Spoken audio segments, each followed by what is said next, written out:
ఇక్కడ చెప్పాలంటే to be honestly నేను ఒక మాట చెప్తాను. యువత కంటే గూడా 40 దాటిన వాళ్ళే అమ్మాయిల విషయంలో చాలా ఎక్కువ తప్పులు చేస్తారు. యువత అట్‌లీస్ట్ భయపడతారు. అమ్మో! ఆ అమ్మాయిని ఏమన్నా అంటే మళ్ళీ కొట్టేస్తారేమో, తిట్టేస్తారేమో, ఏ ఎవడ్రా నువ్వు అంటారేమో.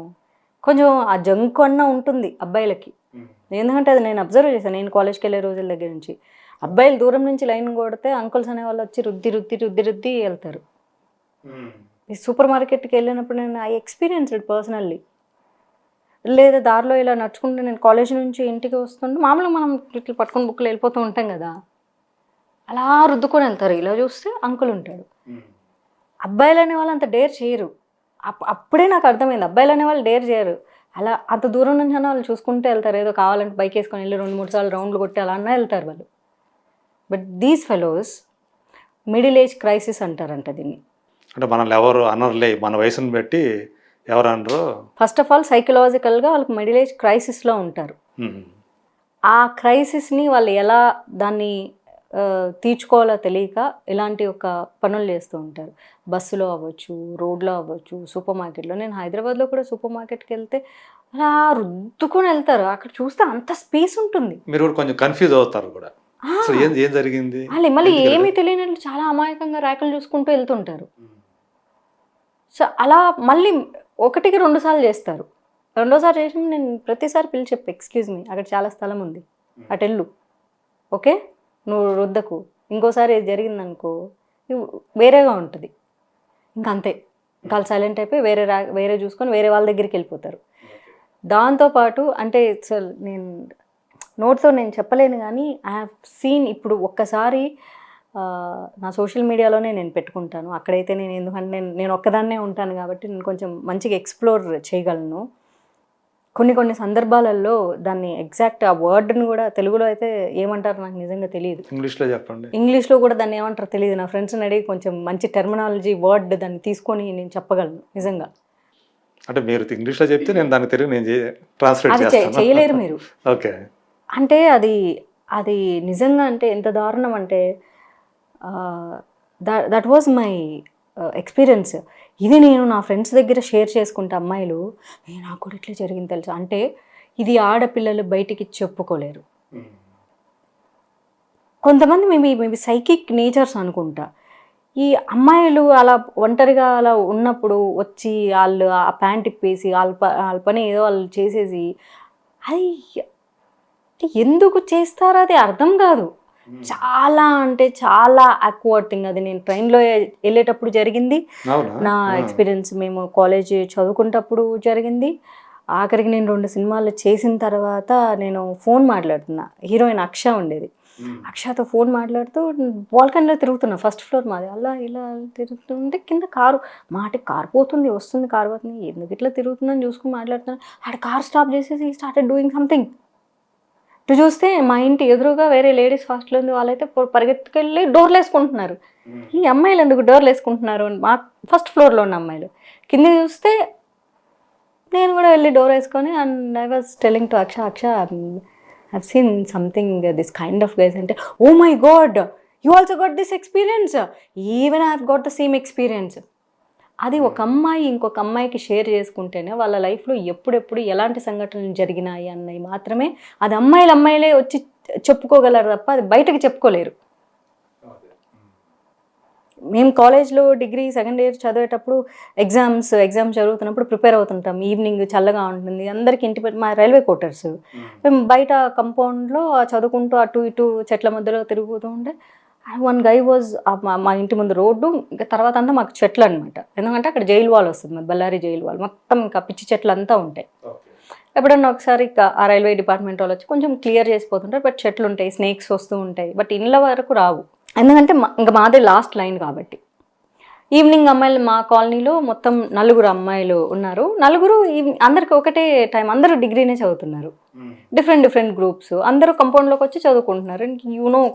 రైల్వే క్వార్టర్స్ ఎలా ఉంటాయి? ఒక ఇండిపెండెంట్ హౌస్, దానికి ఒక కంపౌండ్, ఇంటి బయట చెట్లు బాగుంటుంది. ఒక కూల్ అట్మాస్ఫియర్. ఇలా చదువుకుంటూ చూస్తాం కదా! హే అని చెప్పేసి వచ్చి ఈవినింగ్ డోర్ వేసేసిన. మా మదర్ వచ్చి, హే ఏమి ఇది ఈ టైంలో డోర్ వేస్తాం? మనకు ఉంటుంది కదా, మనకి ఇండిపెండెంట్ అపార్ట్మెంట్లు అంటే మనం ఎప్పుడు డోర్లు వేసుకునే లైఫే. ఇండిపెండెంట్ హౌస్లకి ఏంటంటే మనం డోర్ వేసుకుంటే ఏంటి అసలు సందే వేళ డోర్ వేస్తావు ఇట్లాంటి ఇవి ఉంటాయి. ఏం చెప్పాలి మా అమ్మకి, ఏం చెప్పాలో తెలియదు. ఏం లేదు ఊరికే అని చెప్పేసి లోపలికి వచ్చేసి ల్యాండ్లైన్ నుంచి ఫోన్ చేసి ల్యాండ్లైన్ ఫోన్ చేసి అదే మా మా థర్డ్ హౌస్ అమ్మాయికి తనకి ఫోన్ చేసి యునో వాట్ ఇలా జరుగుతుంది ఇక ఇంటి బయట అక్కడంటే మాధవి ఇప్పుడు మా ఇంటి దగ్గరకు వచ్చారు, నేను కూడా లోపలికి వచ్చా, అందుకే ఫోన్ ఎత్తా, లేకపోతే బయట ఉన్నా కదా ఇప్పుడు దాకా చదువుకుంటూ.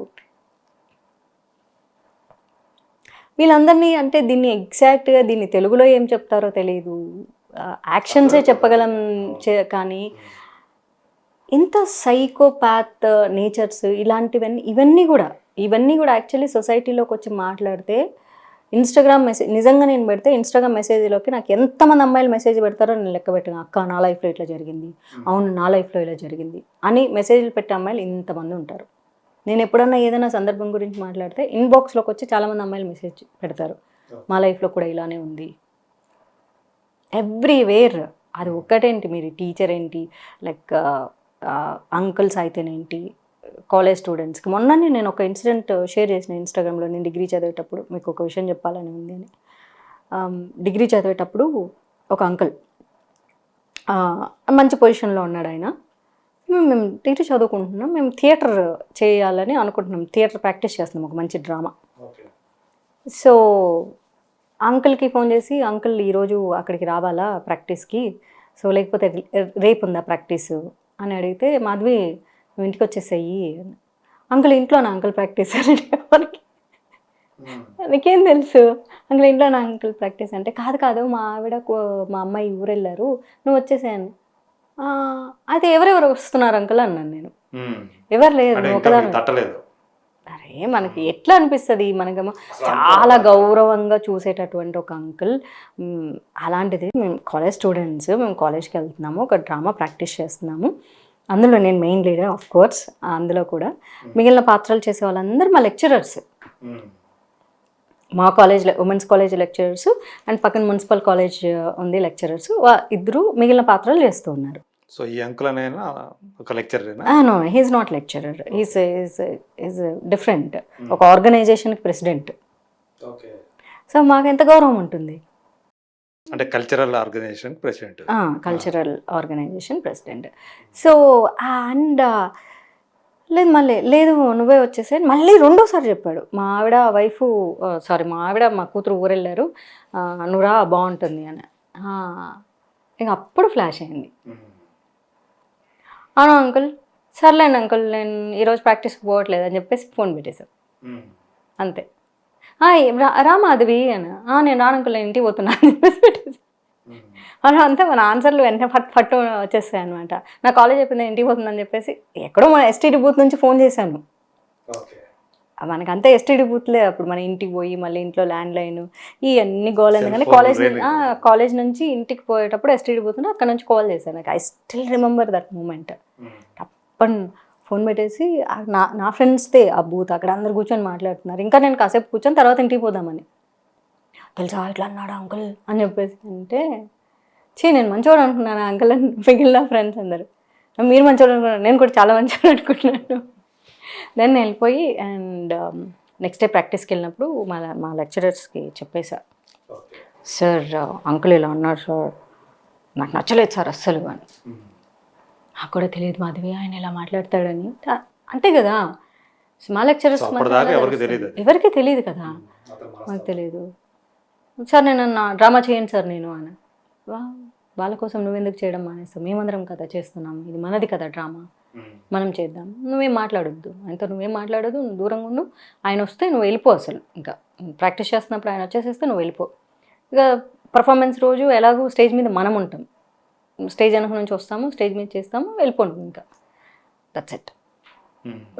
అంటే అప్పటి నుంచి మనకు ఇవన్నీ చిన్నతనం నుంచి చూస్తూ మనం చెప్పాలి అనుకుంటే, అంటే చిన్న ఇట్లాంటి ఒక ఇన్సిడెంట్ పెట్టిందంటే అలాంటివి మనకి వందలు కనిపిస్తూ ఉంటాయి. అంటే బయటికి చాలా గొప్పగా కనిపించాలి. విషయం ఏంటంటే దీని తర్వాత బయటకు వచ్చేటప్పటికి తాళం కొట్టేసి వెళ్ళిపోయాడు. అతను మాల్ ఓనరు కేసు పెట్టాడు. ఇది బయటకు వచ్చింది కదా ఇన్సిడెంట్, ఈ వీడియో బయటకు వచ్చింది, సో దాని మీద అతని మీద యాక్షన్ తీసుకోవాలి. బయటకు వచ్చింది కాబట్టి, లేకపోతే అతను కూడా అప్స్కాండ్. అంతే. ఇప్పుడు ఒకవేళ వీడియో లేకపోతే నాకు ఎలా అంటే అంటే మన సొసైటీ ఎలా ఉంటుందంటే మన ఇంట్లో జరిగే సంఘటనలు మనం చూడం.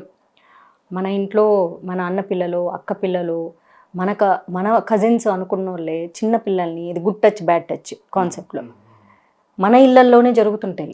గుడ్ టచ్లు బ్యాడ్ టచ్లు బయట కంటే కూడా ఇంట్లోనే ఎక్కువ జరుగుతాయి.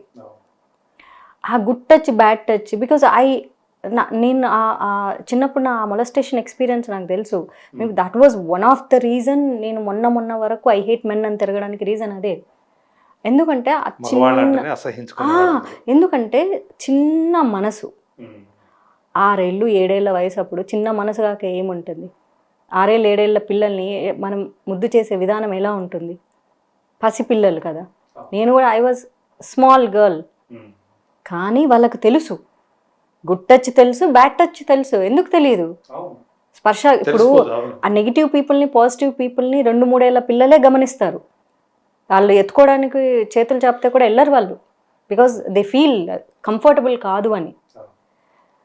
అది చెప్పుకోలేము. అది ఎలా చెప్తారు ఆ ఏజ్లో? ఎందుకంటే నా ఎక్స్పీరియన్స్ నేనే చెప్తా. అది మా అమ్మకి ఎలా చెప్పాలో నాకు తెలిసేది కాదు. ఏం చెప్పాలి, ఎలా చెప్పాలి, అది ఏ భాష, ఏ పదాలు యూజ్ చేయాలి. రూడ్గా బిహేవ్ చేయడం స్టార్ట్ చేసేదాన్ని. చూసేటోళ్ళకి ఏమనిపిస్తుంది అంటే ఏమి మీ అమ్మాయి ఎలా బిహేవ్ చేస్తుంది, దగ్గరికి పిలిస్తే రాదు. ఇలాంటి సంఘటనలు నా చిన్నప్పుడే జరిగాయంటే ఇంకా ఇంత టెక్నాలజీ లేని రోజుల్లో, ఇంత సైకోపాత్స్ లేని రోజుల్లో అదొక టైప్ జబ్బు అని ఉంది. చిన్నపిల్లల్ని ముట్టుకోవాలనేటటువంటిది అది మగాళ్ళల్లో ఆ జబ్బుకి ఏదో పేరుందట. ఈ కాలంలో ఎంత జరుగుతుంది కానీ జనాలు అదంతా వదిలేసి టీవీలో ఒక రేప్ సంఘటన చూపిస్తే నువ్వు మాధవిలత, నువ్వు దాని గురించి నువ్వు ఎందుకు మాట్లాడవు? దానికి నేను చాలా రియాక్ట్ అయినా. నీ కొంపలో నీ ఇంట్లో పసిబిడ్డల్ని నీ చుట్టుపక్కల వాళ్ళు ఎంత ముట్టుకుంటున్నారో నువ్వు చూస్తున్నావా?